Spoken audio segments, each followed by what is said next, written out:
ఈ ట్రక్కులు చూడండి ఎలా వెళ్తున్నాయో. ఒకటి కాదు రెండు కాదు, ఏకంగా 12 ట్రక్కులు ఒకదాని వెనుక మరొకటి వెళుతున్నాయి చూసారా? ఎక్కడా ఆగకుండా ఇలా ఎందుకు వెళుతున్నాయని ఆలోచిస్తున్నారా?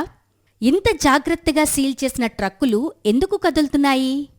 సాధారణంగా ఏదైనా ఆర్గాన్ అంటే శరీరంలోని అవయవాలను ఇంతే జాగ్రత్తగా తరలిస్తారు, ఇతర ప్రాణాలను కాపాడతారు.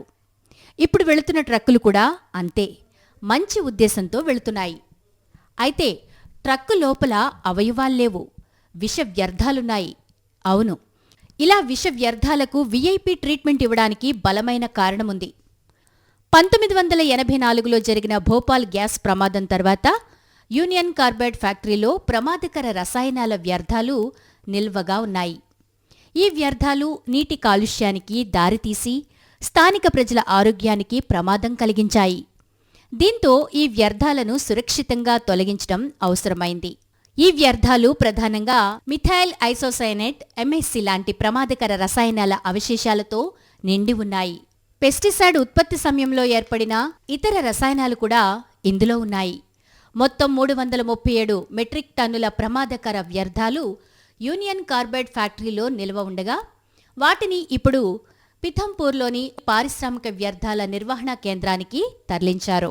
ఈ రెండు ప్రాంతాల మధ్య దూరం సుమారు 230 కిలోమీటర్లు.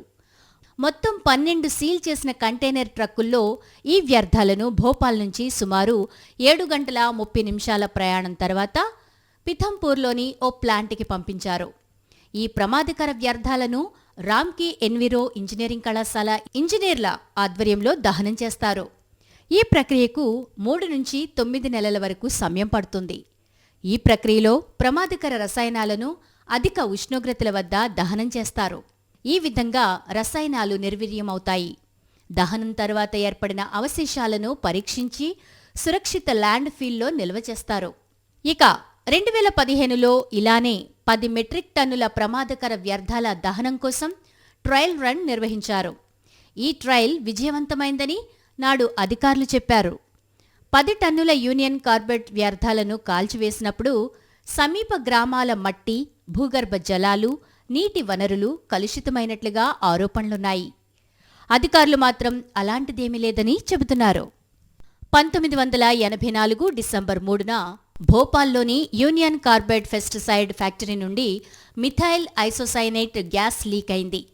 ఈ ప్రమాదంలో రోజుల వ్యవధిలోనే 2259 మంది మరణించగా, మొత్తం మరణాల సంఖ్య 15,000 నుండి 20,000 వరకు ఉండవచ్చని అంచనా. ఈ ఘటన ప్రపంచంలోనే అత్యంత ఘోరమైన పారిశ్రామిక ప్రమాదంగా చరిత్రలో నిలిచిపోయింది.